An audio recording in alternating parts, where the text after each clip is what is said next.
and welcome to Frankly Speaking here on WYDC TV Big Fox, broadcasting live from the Hesselson studio on Marcus Street in Corning. I'm your host, Frank Acom. We have a lot to cover this morning, and I want to note that we will be joined a little bit later on by New York State Senator Tom O'Mara. We have a lot of questions for him. I know we've heard from Assemblyman Phil Palmisano, Assemblyman Chris Friend, so it'll be nice to hear from Senator Tom O'Mara about, well, what's going on in Albany. We'll be polite.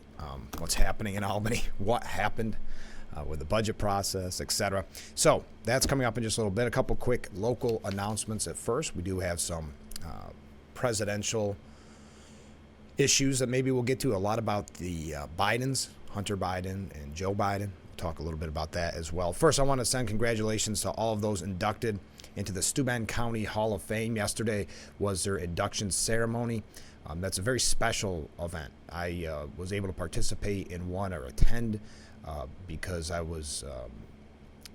kind of put on a campaign to get Dwayne Eddy into the Steuben County Hall of Fame, and a few years ago he was inducted, and it was a really special occasion. He sent a video in, and it was really nice. So I know how big of an honor this is. I know that it's not the easiest process either. So congratulations to Georgia Verdier. I have had the pleasure of many occasions of being on political panels with her, so I'm glad to see that Georgia Verdier received an induction into the Steuben County Hall of Fame. If you're not familiar, she's a noted public servant and leader in the civil rights movement. We also had Richard Scheer, who was a dedicated preserver of Steuben County's long history, perhaps best widely known for his work during the county's bicentennial back in 1996. And finally, Henry Marcus Benner, known as Harry. He was a pioneer in the field of photography, becoming a semi-official Glenn H. Curtis photographer during Curtis's pre-World War I career. He captured some of the most iconic images of Glenn Curtis. So that's a really a star-studded lineup this year. So congratulations to everyone who were inducted yesterday into the Steuben County Hall of Fame. Okay. There's our local issues, starting right off the bat. If you have any questions for the Senator, Tom O'Mara, he's going to be our guest in just a little bit. You can, it's not too late. You can send them in right there. Text me. If you call, please leave a voicemail. And if you email, of course, that's easy. You know how to use an email. So there you go. You can send your questions in or comment on what was said throughout the morning. I love to read those. As a matter of fact, we received a really nice one. And I swear I don't just read the nice ones, but by golly, that seems to be all that we get. This from yesterday, another very interesting and informative show. It's amazing how time flies. You're telling me, especially yesterday.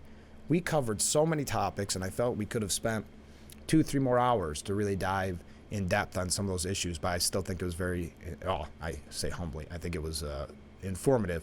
And we try to bring you some of the news anyway that you may not hear other places, either through our region or at the national level as well. One of those topics that we'll talk about maybe when we come back from break or in a little bit, Kevin McCarthy signaling that Biden may be rising, to a level of an impeachment inquiry. Now, this is interesting. This is a little bit of a different tact than he's taken in the past. So we'll talk about that. We also have a few things here about the Hunter Biden scandal and really the cover-up and how the media is refusing to report on it, or if they are, it's really small levels, no real substance there. As a matter of fact, there was a piece, and I can't remember who wrote it, but maybe we'll get to it later on, saying that if the New York Times is forced to report on it because of maybe an impeachment situation or more information comes out, their readers wouldn't even know what's going on. They'll have to start almost from scratch. There was nothing over the weekend reported about the IRS whistleblowers, which is kind of fascinating when you think about the constant coverage of many times fake scandals with former President Trump. And as a matter of fact, they did cover some of the Trump indictment information as the time frame came out, but they did not report on the IRS whistleblowers testifying before Congress. That's the New York Times. So every once in a while when we say, wow, the New York Times is actually focusing on Governor Hochul or talking about Biden's 7th grandchild that he refuses to acknowledge, it's still minute, the negative coverage that they give Democrats, but it is something. But we see when it comes to bigger issues, the media and those on the left would just like to move away from Hunter Biden at this point and the laptop from hell, as it's been called. Now, we have to take a short break. Stay with us. We're just getting started here on Frankly Speaking on WYDC TV, Big Fox.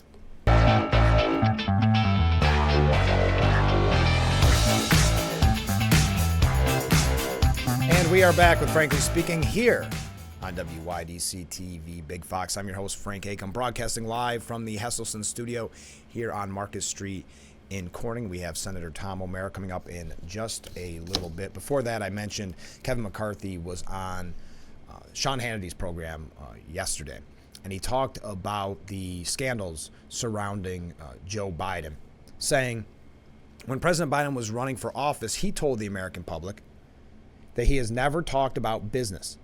He said his family has never received a dollar from China, which we now prove is not true.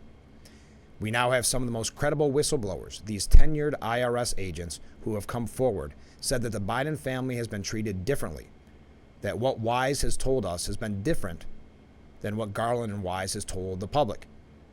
And you're sitting here where now you have found millions of foreign money, just what the 1023 alleges they did to Biden's family. Now we found that it was funneled through shell companies. If you're sitting in our position today, this again, Kevin McCarthy, we would know none of this if Republicans had not taken the majority, and that's a great point. As you've seen from even the testimony before Congress, Democrats didn't even want to ask questions. The few that did really embarrass themselves and put Biden in an awkward position after the fact. So that was kind of fascinating to watch, but they just wanted it to go away, and the media very much has the same reaction, just hope this goes away. So if Republicans had not won the majority, we would not know this information. We would not be hearing from the IRS whistleblowers, but I'll continue. We only followed where the information has taken us. But this is rising, this is an important point, but this is rising to the level of impeachment inquiry, which provides Congress the strongest power to get the rest of the knowledge and information needed. Because this president has also used something we have not seen since Richard Nixon. He used the weaponization of government to benefit his family and deny Congress the ability to have oversight. So that's a new tact coming from Speaker McCarthy.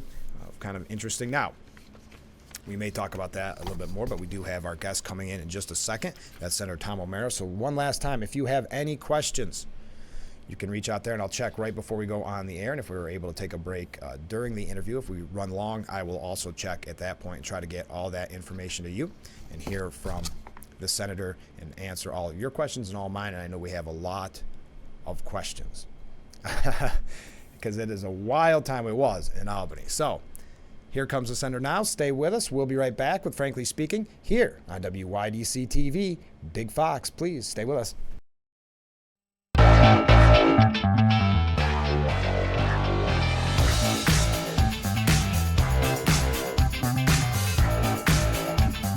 Welcome back to Frankly Speaking here on WYDC TV Big Fox. I'm your host, Frank Acom, and this is the M.A. Neal Financial Services section of our program. I'm being joined by New York State Senator Tom O'Mara. Tom, thanks so much for being on the program. Good morning, Frank. This is my first time on. Thanks for having me. Yeah, how do you like this new showbiz? The lights, camera, action.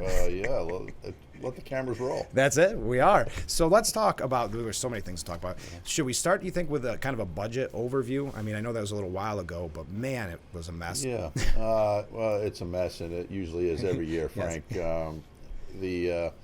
I'm the ranking Republican on the Senate Finance Committee, so right. I'm really our lead on the budget process, and that kicks off in January when the governor submits her budget, and then we go through the month of February having a variety of budget hearings based on subject matter throughout the month. And those hearings last from 8 to 14 hours in a day.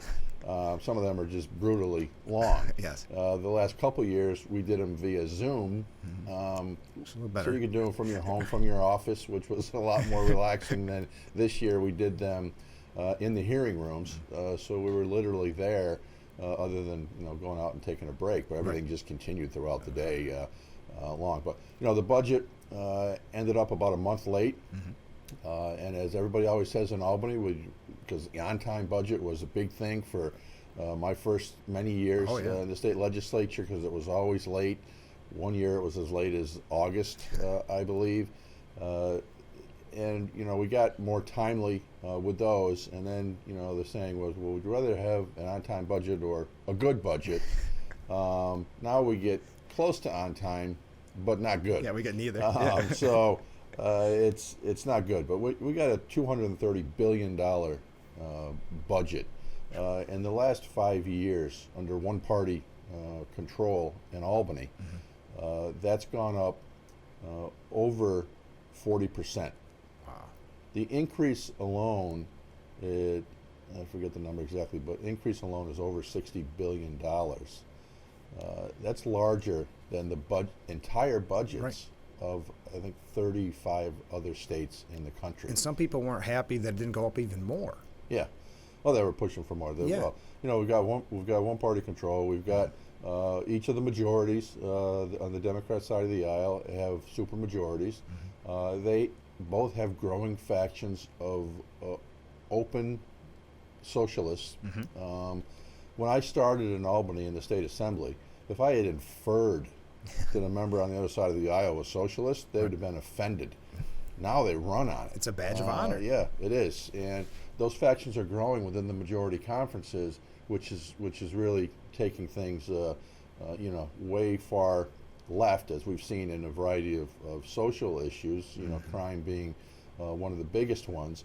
But the spending is out of control. And of course, when you're spending $230 billion, are there things we can point to that are good, that we like? Of course there are. Because that's a lot of money. On anything and everything. In one of the areas that I've worked very hard on in my entire time in Albany, and working together with Assemblyman Phil Palmisano, has been working on funding for local roads and bridges, called the CHIPS funding, the Consolidated Highway Improvement Program. I think it's one of the fairest programs as far as the money being distributed in Albany, because it's distributed based on the number of road miles that you have. Okay. Doesn't matter. You can't Village, deny that. Yeah. Town, county, you name it, cities. They get it based on the miles of roads that they have, and that goes to maintain those roads. There's a lot of our smaller municipalities throughout the state that the only road money they have comes from CHIPS. Right. So we've been successful in growing that in recent years, and had a decent increase in it this year. Phil Palmisano and I worked very hard on that. Take a lot of pride in that, because that's vitally important. Who doesn't complain about the condition of the roads? Right. And then now this time of year when they're out paving, it's a little inconvenient at times when they're grinding up roads and that. But then the finished product, we got these velvet smooth roads for at least a little while. For a little while. They don't last too long in this climate that we have here, unfortunately. But a lot of good work gets done by our local highway departments with very low budgets. I mean, they're one of the standouts as far as government efficiency in doing a good job with very little to work with. How frustrating was the lack of information coming out during the budget process? Hochul seemed to be very quiet. It almost seemed like we learned something new every day, trickled out. Yeah, and I'm not sure what that had to do with whether she was just coming up with something new out of the blue. With that. It didn't seem to be a real coherent rollout of a whole budget package on what her priorities really were and what she was pushing for. I'd say here the biggest thing she really pushed for was this housing plan that she put together, and affordable housing throughout the state. But that was dead on arrival when it showed up with basically the state overriding local zoning control. You don't win the day by coming into local communities and saying, okay, we're going to throw out your local zoning because we think this is the way you should be doing it, and this is what you should have here and there. That's not what communities were founded on. That's not how they've grown. Right. There's home rule that needs to be very highly regarded. It's not enough in Albany these days. So the housing was a big issue, and it was a big flop for her. Now she just came out with a rollout in the past couple of weeks of an executive action for this. We're still digging through the details on that, but I think that's going to flop just as much.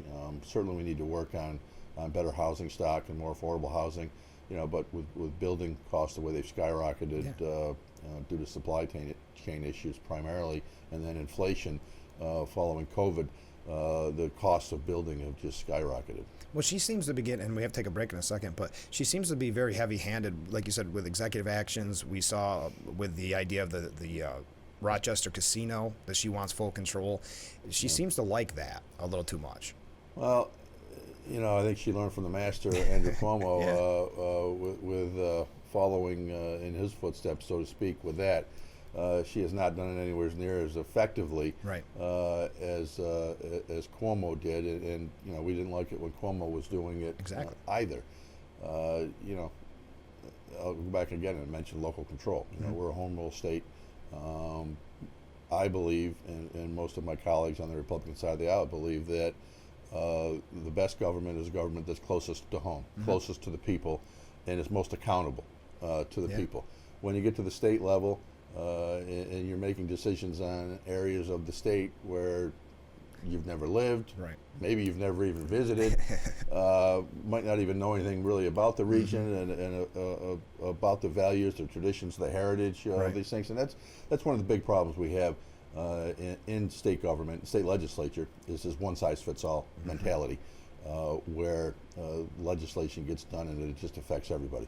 We have a different way of life in upstate New York than they have in New York City, and even different than they have in Long Island and the major suburbs around the metropolitan area. There's really three different worlds in New York, and legislating and programs should be developed around those regional type aspects, I think, rather than just one size fits all. I agree. We got to take a short break. Stay with us. We'll be right back with Frankly Speaking here on WYDC TV, Big Fox.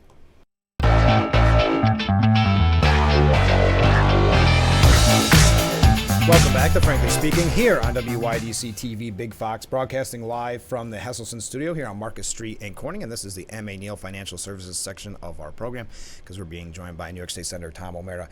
Tom, thanks so much for giving us time this morning. We got a lot to cover. So let's go back to the budget. I know Governor Hochul is now going around to press conferences suggesting that the delay in the budget was because she wanted to see that reformed bail reform and how successful that's going to be for public safety.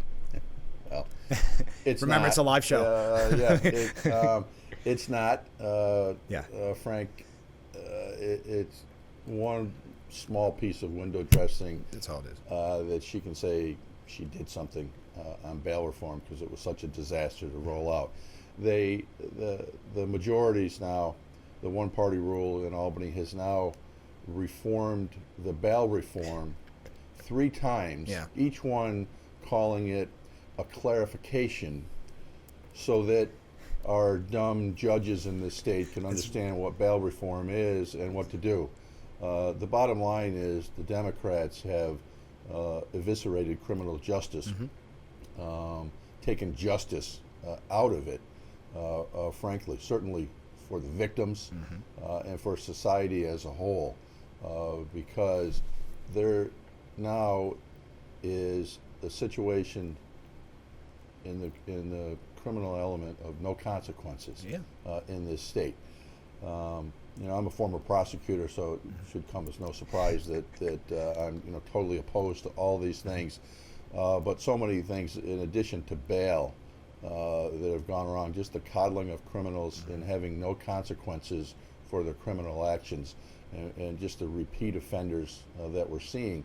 But the raise the age is one of the things that's going to lead to more and more crime down the road, because that took 16 and 17-year-olds out of the criminal justice system being treated criminally and put them in family court. We have seen an incredible rise of shootings of that demographic, that age group, of the 16 to 17-year-olds really being even more heavily recruited for gang activity. Right.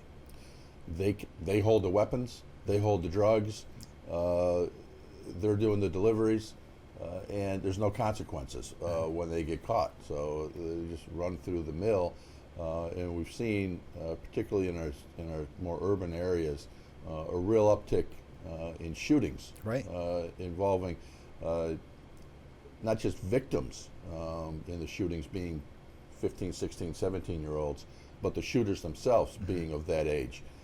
So it is extremely concerning. There's just so many issues that have just been going the wrong direction. Every time there's a new one that just, again, attacks law enforcement and coddles criminals. Yeah. It's affecting recruitment in law enforcement and in our corrections department, because another one of the things they passed was HALT a couple of years ago, which did away with special housing units, or very much reduced the ability of corrections to deal with the law-breaking and violent inmates in the prison. Right. In our prisons, assaults on other inmates and assaults on staff and the correction officers themselves have gone up nearly 40% in the year that's been in place. Right. Where the inmates are truly running the prisons at this point. I've been in and toured prisons.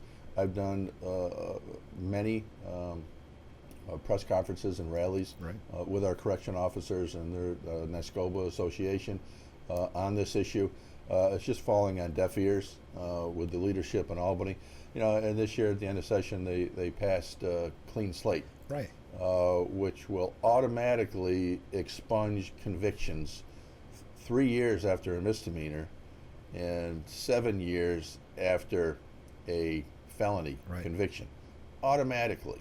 Now, there's been a process on the books forever in New York, at least in my entire career, for a defendant, for a convicted individual to petition the court and get a relief from civil disabilities and have those things expunged through a process. Now it's just flat out whether they want it or not. Yeah. And it's just going to it's just another signal to that segment of society that's inclined to not follow the laws, to break the laws, to victimize people, that again there's little to no consequence for their actions.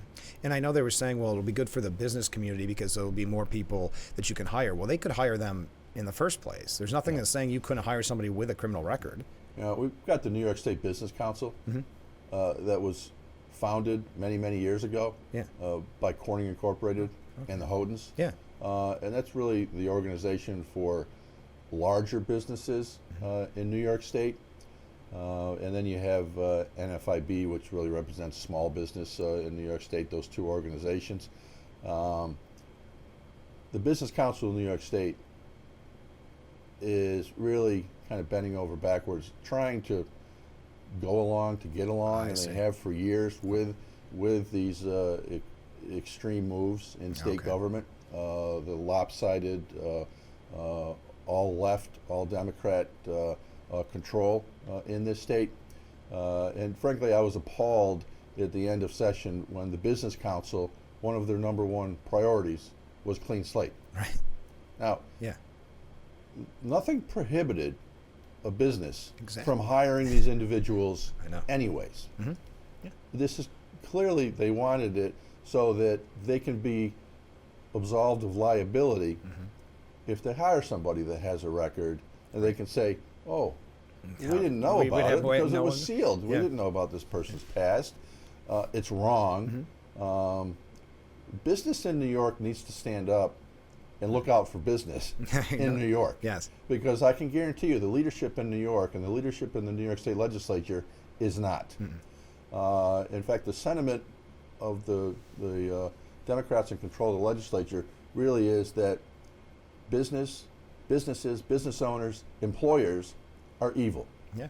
And that's who we're up against in society, is these big bad entrepreneurs that invest, giving us take jobs. the risk, and create the jobs. Yet they're the boogeyman that the majorities are after in this state. And when the leading organization in the state, and for a year I could go through other ones. Of course. I've worked with the Business Council over the years. I think it's extremely important. But I think they've been trying to go along to get along too much, and with the supermajorities that there are in Albany, it doesn't work that way anymore. There is no like, okay, we'll lean here if you lean there. There's no leaning the other way. There's no compromise. There's really why would there's they? no balance. Yeah. There's no balance at all. Yeah.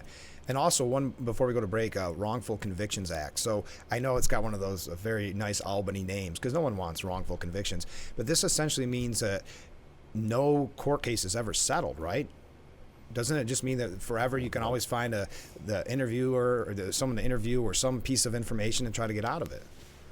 Always. And Yeah. there's been the ability to open up cases Yeah. in the past. I mean, we've all read about major cases that there's been wrongful convictions, and that's terrible. And there should be that Right. possibility. That possibility has been in law. This just opens it up even wider. When I was a prosecutor back in the 90s, we spent a lot of time on post-conviction motions, not just the initial appeal, Right. but after trial motions forever. The case for a prosecutor doesn't end Right. on a conviction. I can guarantee you Right, that. I'm sure. And there's a lot of work that continues, and it's a big burden on our prosecutors' offices. And there was a mechanism to do that, but now they're going to be able to nitpick and just keep going back and back and opening these things up and relitigating issues years after the fact. So you think about the evidence that will be gone, the witnesses that could be gone. It's just a way to, again, misuse the system. Yeah, Yeah. it is. Why do you think it is, just before we go to break, when the residents of New York are screaming from the rooftops that public safety is their number one issue, that those in Albany just don't take that seriously? You would think from a political standpoint and a re-election standpoint they'd start to wise up, and I think that's why Governor Hochul, though it was a joke, the bail reform, I still think that's why she pushed it. I haven't been able to figure that out. Right. Yeah. I've asked that question a lot. I'm like, the other side, they try to make everything an issue about race. Oh, yeah, of course. Frequently. That seems to be the basis of this. It was the basis of the legalization of marijuana, that they disparately impacted black and brown communities. But I asked them, I say, you have constituents. You represent Right. these communities. Which of your communities are pro-criminal? Yeah. Seriously. That's a great question. Maybe there's been abuses, and certainly racism exists, and it exists in law enforcement as it exists anywhere. And it needs to be diligently pursued and rooted out, and bad actors need to be removed. But to just flat out decriminalize everything in the name of that is not good for these communities. You don't have families, you don't have moms and dads that want their kids in these communities with this very dangerous elements out there. It just is sucking in youth. It's terrifying. At record numbers in our urban areas. Yep. We've got to take a short break. Stay with us. We'll be right back with Frankly Speaking here on WYDC TV, Big Fox.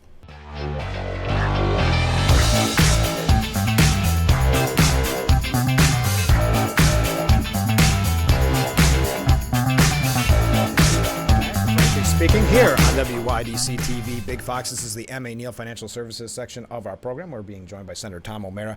Tom, thanks for giving us so much time. I wanted to ask about the budget. We're still talking about the New York State budget. How does it affect the county, specifically our county? Well, there's so much money in the budget that runs through counties. You've heard everybody talk, including me, for my entire career on unfunded mandates to counties. I came from a background of county government. I wasn't just a former district attorney, but I was also a county attorney for the county of Chemung, dealing with these issues, and that was really the main reason when the assembly seat opened up that I jumped in the race, because I said, we're doing nothing but yelling and screaming about these unfunded mandates. Why don't I go throw my hat in the ring? Maybe naively thinking maybe I can do something about this, and we have made some improvements. We've made some improvements in the biggest. The big kahuna of all of them, which is Medicaid spending in New York, and we put limits on that. We put caps on that as far as what goes to the counties. We haven't reduced what the counties are paying, but stopped the growth, which has, as a percentage, decreased quite a bit in recent years on that. I think we should go further and eliminate Medicaid from counties altogether. The cost, I think we're one of only 2 states where local governments share in that, and that cost goes directly on the real property taxpayer. Right. which, as we all know, property taxes in New York State are one of the biggest burdens we have. But Governor Hochul, in her infinite wisdom, and it wasn't part of the budget. Right. There's this part of Medicaid called EFMAP, and it was enhanced Medicaid payments that started when Obamacare, the Affordable Care Act, came in 7 or 8 years ago. And it was federal money to go to the states, to go to those local governments to help cover the increasing costs of Medicaid because of the Affordable Care Act. Of course. Now the governor is saying, well, first of all, the state has been behind on their payments to the counties, saying they have to reconcile it. You have to, go through the books, make the things match, so we're not giving these big bad counties more money than they deserve. Heaven forbid. And so they're years behind, to the tune now of an aggregate of about $1.5 billion owed to the counties through that. That's owed. No commitment on the state, whether they're going to pay it, when they're going to pay it. And now Governor Hochul's come out outside the budget. We learned of it during the budget process, so we actually debated it on the floor of the Senate. But she's going to eliminate these EFMAP payments that are supposed to flow, and there'll be litigation over this because I think it's pretty clear in the federal legislation that this had to go to the counties. Right. Well, Governor Hochul's saying, well, we're just going to keep it at the state for this, but that is going to amount to, when fully phased in over 2 years, $625 million to counties that they're not going to get. They're going to continue to have to provide the same services and everything that they're doing with that much less money. And it's only going to go on the real property tax base. County budgets are very tight. Any local government budget is very tight. The only budget that's spending out of control in the state is the state budget. Right. And that's coming home to roost a lot quicker than even the Democrats thought was going to, because we passed the budget at the end of May. By the end of June, the comptroller was out saying that, pump the brakes, revenues are off. We're going to have next year, based on the way things are set right now, a $9 billion deficit in the next fiscal year, which will start April 1st, 2024 and go to March 31st, 2025. Over the next 3 years, the comptroller estimates that budget to be about $36 billion over 3 years. We can't sustain the spending. I myself debated, and a lot of my colleagues debated, on this issue of overspending during the budget process on the floor of the Senate, through the budget hearings that I mentioned earlier, on the sustainability of this spending. And it's come home just exactly what we were anticipating, because the far majority of economists out there have been screaming about a recession coming for a couple of years. Yet New York State spending continued to escalate and do that. So that's going to be a real concern going forward. Now, it's not so much a concern for this year or next year. I mean, it is in the big picture. But specifically, the state has increased reserve funds. And we have a total of about $19 billion in reserve funds. However, those will be sucked up extremely quickly in this process, and they're meant really to be there for downturns that occur, and not just to balance the budget regularly. And we see this coming, and that's a big concern.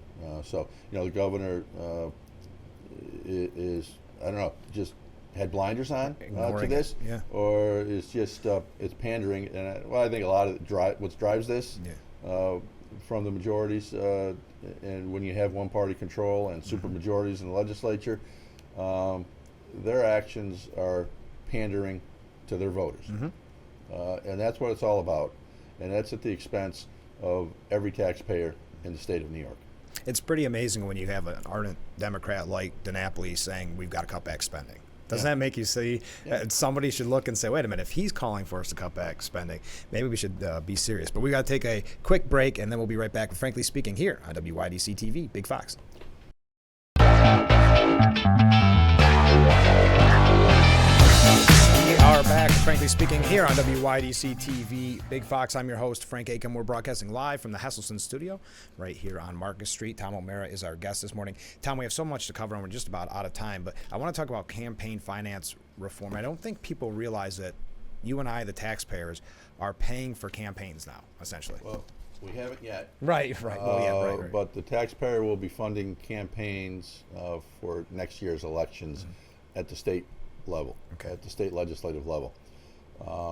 We estimate it's going to cost taxpayers in the range of $200 million for their tax dollars to not just match low-level campaign contributions, but to multiply them up to 12 times. It is outrageous that we're doing this. New York City has had this type of a program in place for about a decade now. It's been ripe with fraud and abuse. Of course. We saw the governor's initial lieutenant governor choice, Brian Benjamin, go down for having orchestrated phony contributions to get this match in the New York City campaign when he ran, of all things, for New York City comptroller. Here he is trying to bilk the campaign finance system. You just can't make this stuff up. No. And the auditing of that in New York City is years and years behind, and sure. it's only been in effect for 10 years. This is going to be a complete disaster in New York. It's going to be ripe for fraud. People will end up going to prison over Of course. But it's just an abuse of taxpayer dollars. Your taxpayer dollars will be going to fund campaigns of people that you are absolutely and totally opposed to their positions. Now, some of it might go to candidates who you support, but then you donate. Then let me donate. Yeah, you then know? you donate it Yeah. if that's what you want to do. I mean, it's just, it was designed a couple years ago. The Democrats passed this, not to go into effect for a few years, but next year, 2024 elections is when it's supposed to go into effect.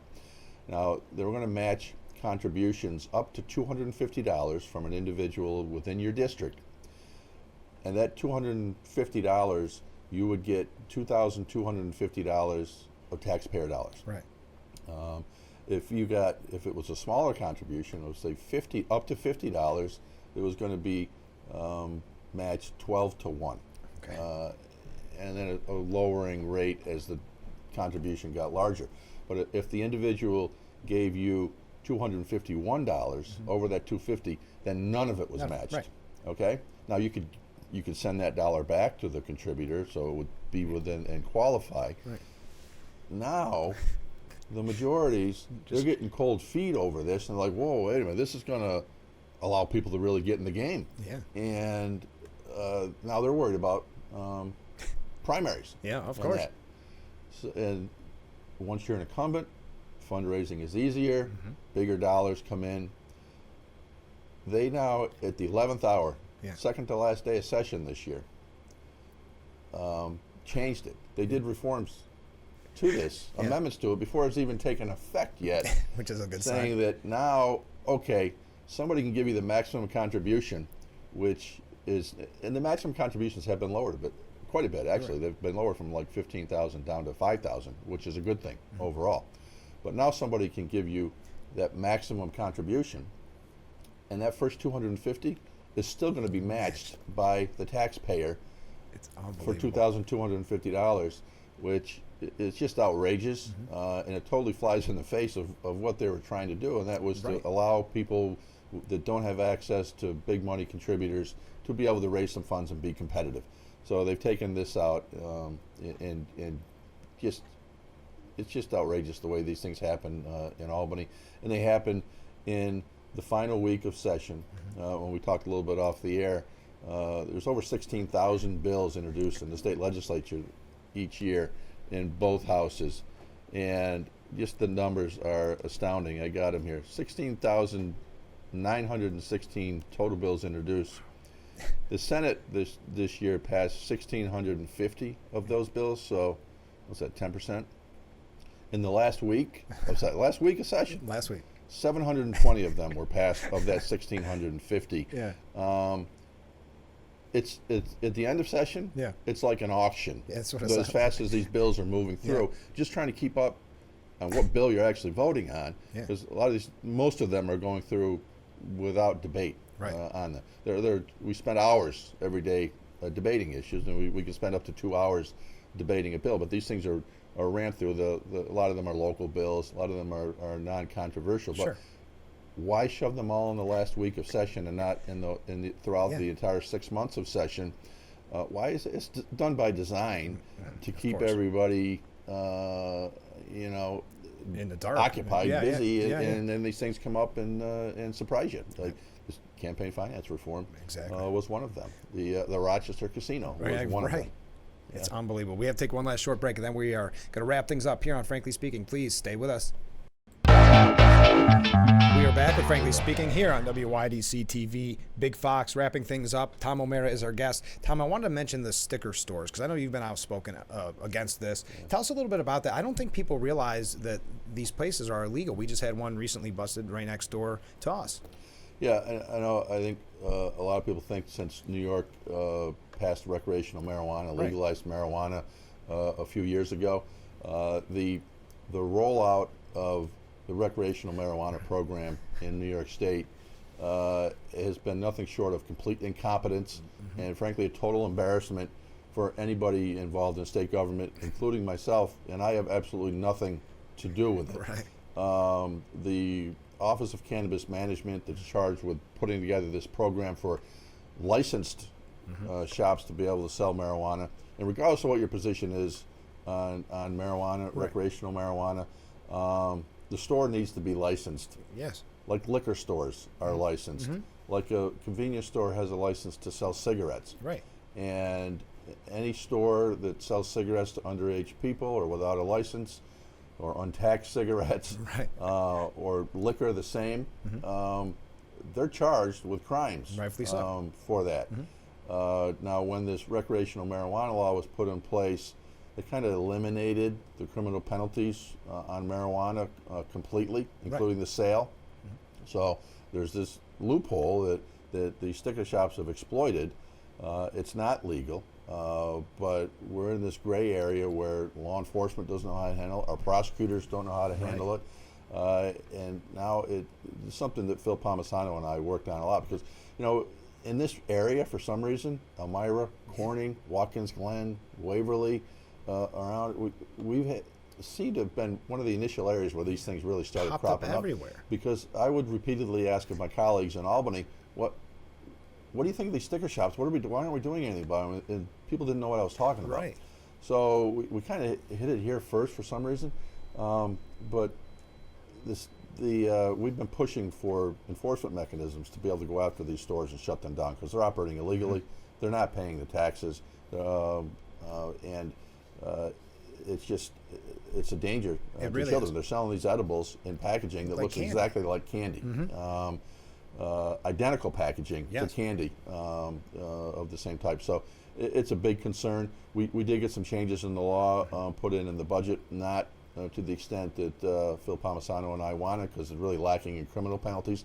But it's impossible to get this legislative majorities right now to even think about any additional criminal penalties for anything.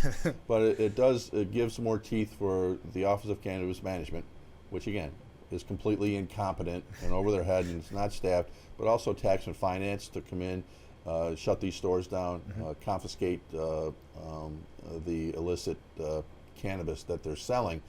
So there has been a crackdown on that, and we're continuing to push that. In my office is, we're getting complaints every day about stores here and stores there. Look, we refer those to the Office of Cannabis Management, Tax and Finance, and we're pushing them to work to close these things down. Tom, I'm out of time. Thanks for giving us so much time this morning. Right. We'll have to talk soon. Thank you, Frank. All right. We'll be back tomorrow morning starting at 7 for Frankly Speaking here on WYDC TV. Big Fox. I look forward to it.